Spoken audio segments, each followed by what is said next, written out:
And then after it's done, like after you've gotten all the coal out of the mine, it's really hard to make it look better at all after you're done. And then the ugly, it has a lot of pollution. Coal by far has the most pollution of any fuel source, and it can create acid rain. So this was a really big problem back in the 80s where rain would rain down and damage things, like damage the paint on cars and damage buildings because it has a lot of acid built up because of the carbon dioxide that it gives off.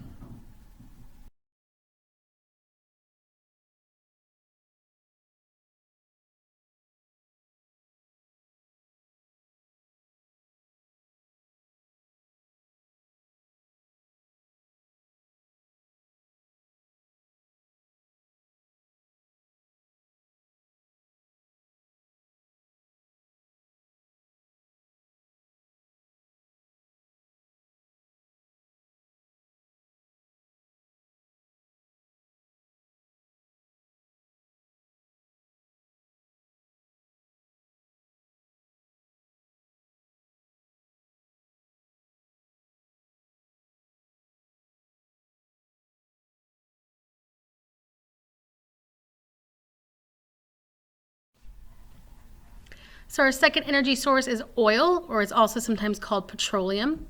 The good, it's abundant in supply, so there's a lot of it. It's easy to find, so there's oil in many places all over the world, including a good chunk of the United States, especially here in Texas. And it has 3 times the energy as wood. So where coal had 2 times, if you burn 1 pound of oil versus 1 pound of wood, you're gonna get 3 times as much energy out of the oil as you do the wood. And then also the good is that you can transport it through pipelines, which is very easy. It's easy to transport. However, the pipelines do have negative effects, like it can pollute water sources. If there was an oil leak through the pipeline where they construct the pipelines, it kind of damages the environment. So pipelines are kind of good and bad. The bad, it takes years, millions of years to form. So like we talked about in class, it's formed from decaying matter, so like animals and plants from like the dinosaur era. And it takes a really, really long time for it to come back. So once we use up all the oil we have right now, there's no way we're going to be able to get any back for millions and millions of years. If we drill for it, it can destroy habitats.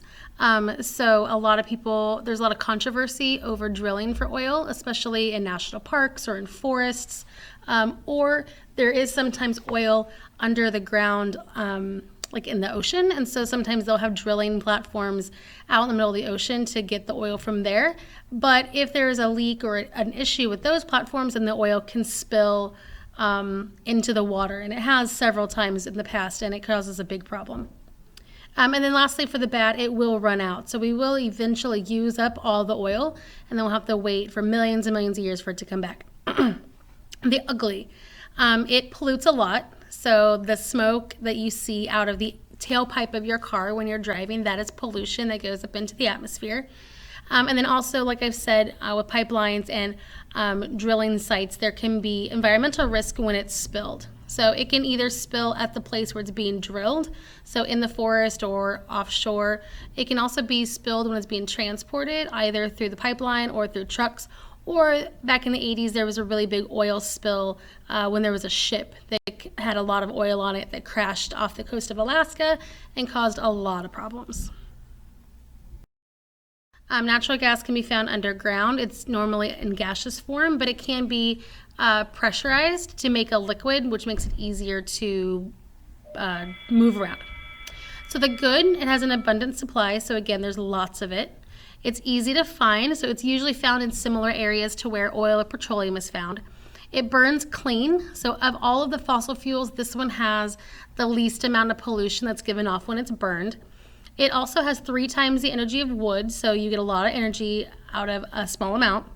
And then again, it can also be transported through pipelines. It can be transported in trucks and in tanks. So you can even go to like the grocery store and buy a tank of natural gas if that's what your house is heated on. In Texas, not a lot of houses are heated with natural gas, but in other parts of the country, they are. The bad, just like oil and coal, it takes millions of years to form. To drill for it can destroy the environment, and it will run out. So for the drilling, there's this thing called fracking that is very popular lately, And basically, they take the natural gas out of the ground, and natural gas deposits are usually found kind of close to the surface, where oil is a lot further deep down into the earth.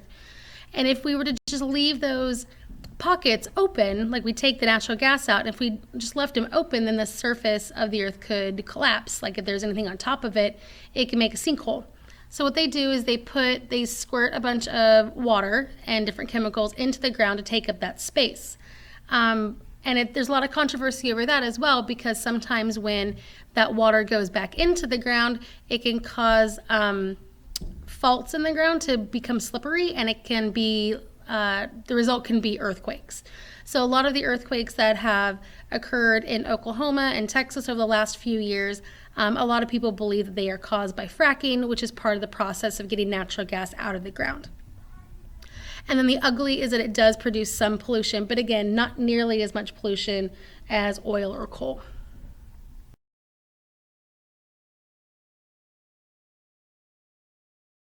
We're going to look into is nuclear power. It's also sometimes called uranium. So uranium is an element. It's element number 92. You can dig it up out of the ground, and it has these really big atoms. And then when in a nuclear power plant, they split those atoms apart and you get energy out of it. Nuclear energy is not a fossil fuel, because fossil fuels are made from old decaying plant and animal matter, where nuclear energy comes from uranium, which is an element. So nuclear power is non-renewable because it will run out. As soon as we run out of uranium in the earth, that's it. But it is not made from fossils. So the good, it emits low amounts of carbon dioxide. So there's very little pollution that is given off as a result of nuclear power plants. And it produces a large amount of energy. So when they split the atoms apart, you get a ton of energy out of it, but it doesn't really take that much uranium to make it happen. So it's very efficient. The bad, accidents and spills can happen. Uranium and plutonium will run out. So there's only a certain amount of uranium and plutonium in the earth. And once we dig all that up, then there's not going to be any more nuclear energy. The ugly, toxic waste is radioactive and hazardous to health for thousands of years. So basically, we have these elements, and they split them apart, and they're kept in water. And the water is used to keep the elements cool so they don't get too hot and go crazy.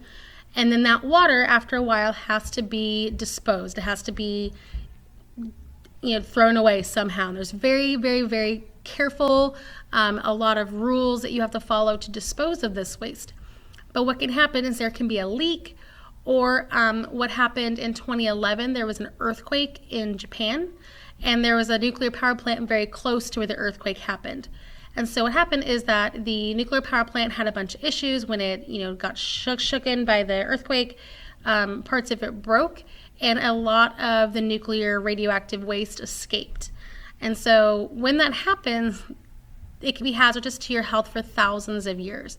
So there was another nuclear spill in Chernobyl, Ukraine, which is near Russia, and this happened about 30 years ago. And there's so much radioactivity and nuclear waste in the area that nobody will be able to live there for thousands of years. Like, that area is completely ruined. The accidents don't happen often, which is good, because people who work at these plants are very, very, very careful. But when they do happen, they're a pretty big deal. So I like nuclear energy for a lot of reasons. It's low pollution. There's a lot of nuclear power plants that are already built, so it's fairly inexpensive. But it does have the downside of being very dangerous if there is an accident.